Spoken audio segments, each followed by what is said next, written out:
friends, I am Jasmine and welcome again to my channel. Yes, for today's video, I'm gonna be doing a haul. Sephora haul siya guys because nagkaroon sila ng event, yung Sephora Gold Party nila. So, yung mga client nila na merong mga gold card, in-invite nila and then doon sa event na yun. So guys, bumili ako nitong dalawang hand cleansing gel by Mercy Handy. Unicorn edition siya kasi kailangan ko to for pag halimbawa pag nagta-travel ako kaya may pupuntahan ako, easy lang siya. So 'di ba? Kailangan natin ng hand sanitizer or something panglinis ng ating kamay kasi the germs and the bacteria na kumakapit sa iyo. So yun, bumili ako nito and then I love I don't know if you can see it sa loob. May mga parang I don't know if may mga parang siya, glitters siya kasama. So it's so cute. Yan. Next is lipstick from Fenty Beauty by Rihanna. Rihanna na siya, Mademoiselle Blush Matte Lipstick. Yes, lipstick siya. So it's in the shade Candy Venom. Yan, para siya guys, pink siya. Kasi naman, I love pink. So bumili ako nito and then ito yung packaging niya. I don't know if you can. Ito yung packaging niya. Parang disco ball. Ewan ko kung ano yan. Ito yung packaging niya. And then, yung shade niya is may pagka-pink. So, I'm going to show it. Yan. Ito siya, guys. Pink na pink. Hindi naman talaga siya pink na pink sa personal. Pero parang sa camera is parang yan. I've got this Makeup Forever Starlit Liquid Gel, Sparkling Liquid Gel. Yes, sparkling liquid gel siya. So, sparkling, shimmering, shining. Mga ganyang gustong gusto ko kasi. So, bumili ako nito. Pwede mo siya gamitin kahit saan, sa eyelid mo or sa eyelid mo or sa face mo or kahit saan. Ito. Yan, ito siya. Siguro I'm going to swatch it with you guys.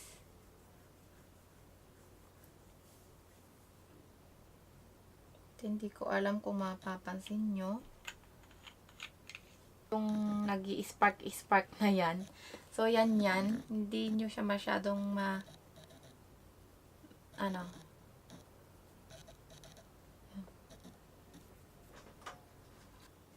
yan, yung nakita nyo yan, yung nag-shining, shimmering, splendid na yan. Next is, I've got this eyeliner, guys, from Kat Von D. Dalawa yung kinuha ko kasi in case lang pag naubusan ako.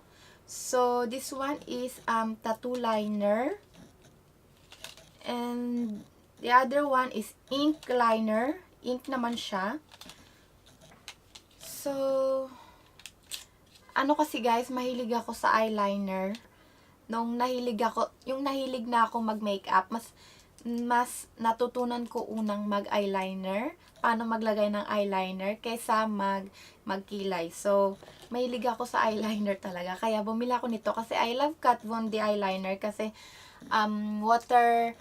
waterproof siya. Hindi siya nag-i-smudge dito sa baba ng mata ko. And then, siya, yung talagang intense yung pagka-black niya. So, yung isa is ganito magkaiba kasi sila ng style. Ewan ko kung anong pinagkaiba nilang dalawa. Well, yung isa ink liner, yung isa is parang pin tattoo liner. So, magkaiba sila pero same sila na eyeliner. Next is, I've got this lipstick from the brand YSL. Ito siya. Yung packaging niya with the box. And then, ito naman yung packaging niya. Diba? Kasi naghahanap ako ng lipstick na um, yung shade niya is parang coral or kaya orangey. Kasi mga, I guess yung mga karamihan sa mga lipstick ko dito is mga nude, mga red or pink na shades. So bumili ako nitong lipstick na to. It's in the shade Orange Perfecto, yung shade niya. So it's orangey na shade.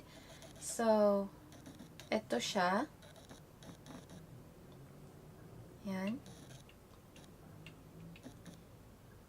Medyo may pagka-orangey nga siya na shade or coral.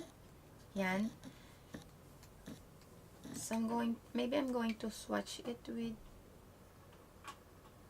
So ito yung shade niya, guys, na pagka-orange. The next, guys, is bumili ako nitong Tarte Cosmetics na concealer, yung nire-rave ng karamihan. Kasi yung Tarte dito sa Sephora is kaka-available lang ng Tarte na brand dito sa Sephora sa amin. So, I'm in the shade Light Medium Sand. Diba, sikat na sikat tong concealer na to sa Instagram or kaya sa YouTube, yung mga yung mga beauty gurus.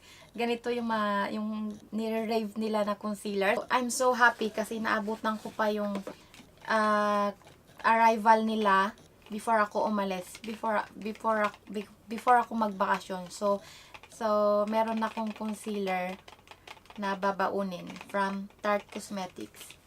The last item na binili ko sa Sephora is itong perfume. It's from the brand Givenchy. Yan. 100 ml siya na perfume. And then, guys, pina-personalize ko siya. Ito yung packaging niya. Diba? I love it. Ito yung scent niya. Sweet lang siya. And then, yung scent niya is sweet lang. Hindi siya sobrang tapang na amoy na to the point na parang sumasakit yung ulo mo sa sobrang tapang na amoy. At saka basta sweet siya. So nagustuhan ko siya. Hindi ako magaling talaga mag-explain ng mga amoy-amoy. So yun, kumuha ako nito. And then pina-personalize ko siya. Pinalagyan ko siya ng pangalan ko at saka yung may malit na heart. Yan.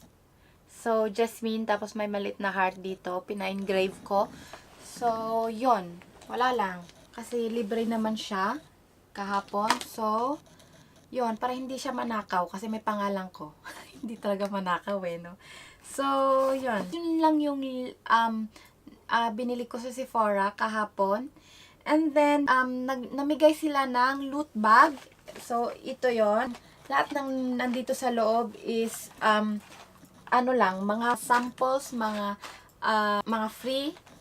So, I'm going to show you also kung ano yung mga yon. Freebies na binigay nila sa amin is itong sample siya na perfume, guys.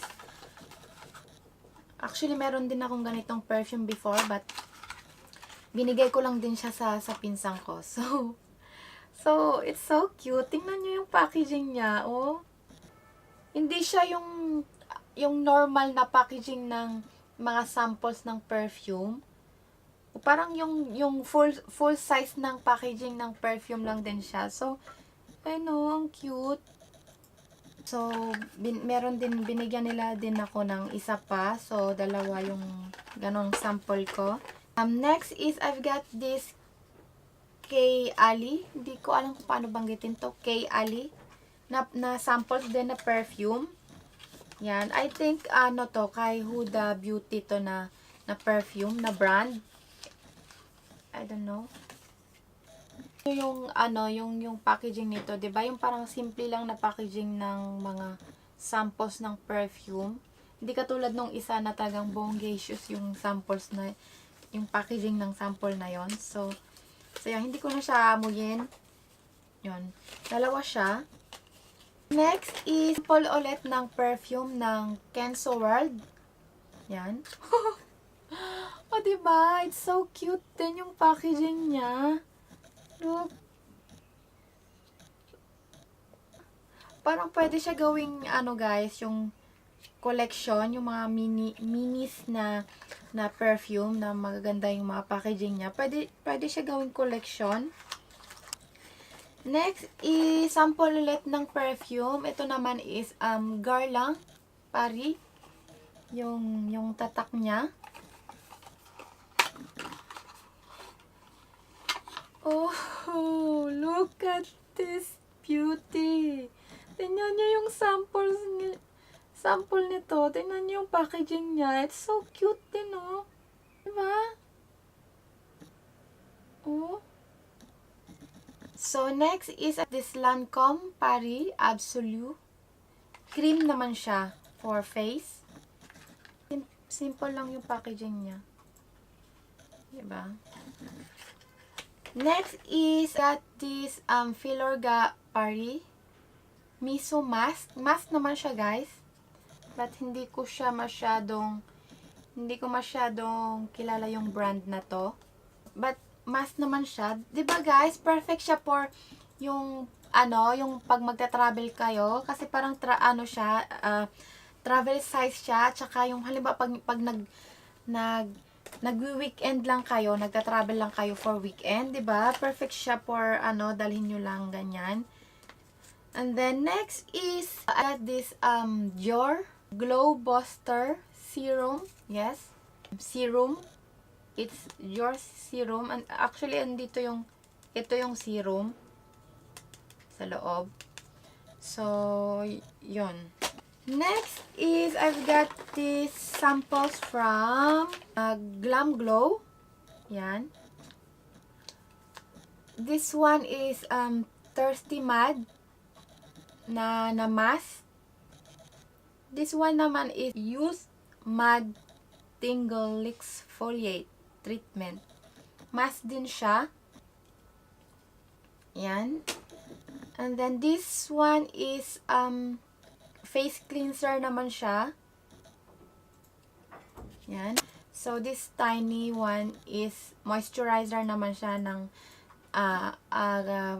from the brand Glam Glow. So I love yung brand ng Glam Glow, guys. I have yung mga mask nila kasi ang gaganda ng mga mask nila. So, this one, guys, is from the brand Clarins, yung SOS Refreshing Hydration Mask. It's a mask from Clarins. Yan. Diba? Pang travel size ulit. Yung pag halimbawa nag-weekend, magta-travel ka just for weekend, o kaya pag nasa biyahe ka, o kaya nasa aeroplano ka, gusto mo mag-skincare, o kaya saan ka pupunta, diba? Pwede mo siyang ilagay mo lang sa handbag mo, sa hand carry mo. So, yon. Next is water lip stain from the brand Clarins also. This is the packaging, diba? It's so cute. Pwede mo lang siyang bitbitin, ilagay sa, pag maliit lang yung handbag mo or something, diba? Pwede mo siyang ilagay lang doon. Lotion naman siya from the brand Magler.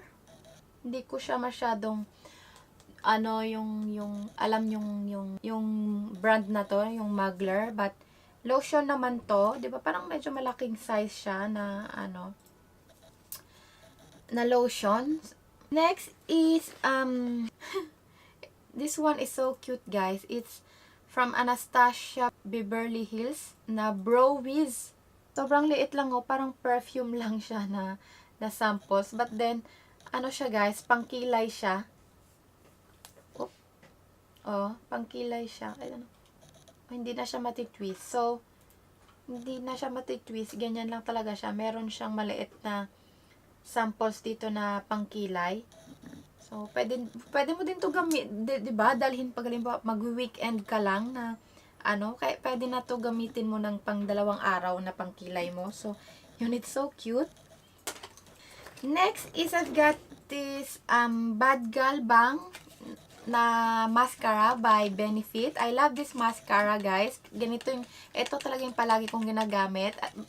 Pag halimbawa nagme-makeup ako, pag nagme-makeup ako, ito yung ginagamit ko kasi palagi sila nagbibigay ng samples na ganito. So, hindi ako bumibili ng yung full size nila kasi marami akong ganitong samples ng mascara. So, ngayon, binigyan ulit nila ako. Meron ulit silang pa-samples ng mascara. So, meron na naman akong extra. So, bakit ako bibili ng full size nila, 'di ba? Yan. Ito yung mascara. Yan. Cute lang siya. 'Di ba perfect for traveling siya talaga, guys. Kaya talagang kinikip ko siya talaga lahat. Next is I've got this backlight priming filter. Primer naman siya ng brand na Becca Cosmetics. I heard a lot of good reviews about this primer also from Becca. Next is samples from Givenchy so mascara siya ng Givenchy. So, ito guys, 'di ba? Ang ganda ng packaging niya, if you can see it. Napaka-generous ng Sephora. Ang dami nilang binigay ng mga samples. So, this one is from the brand Bumble and Bumble. It's for the hair, guys.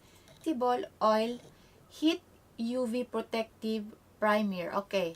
Ngayon ko lang narinig to kasi hindi naman ako masyadong nagki-care sa hair ko. So, hindi ako gumagamit nito before. So, it's nice na meron akong ganito ngayon na sample. For sure, magagamit ko to sa Pilipinas. Kasi, di ba, mainit sa Pilipinas. So, yeah.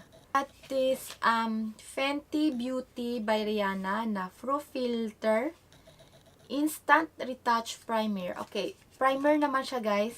Nagpaplano ko bumili nito nung medyo maliit na, medyo malaki-laki konti ng size niya. But then, hindi ko siya binili kasi nagdadalawang isip ako. So, I'm glad na merong kasaling ganito na primer. Kaya, matatry ko siya.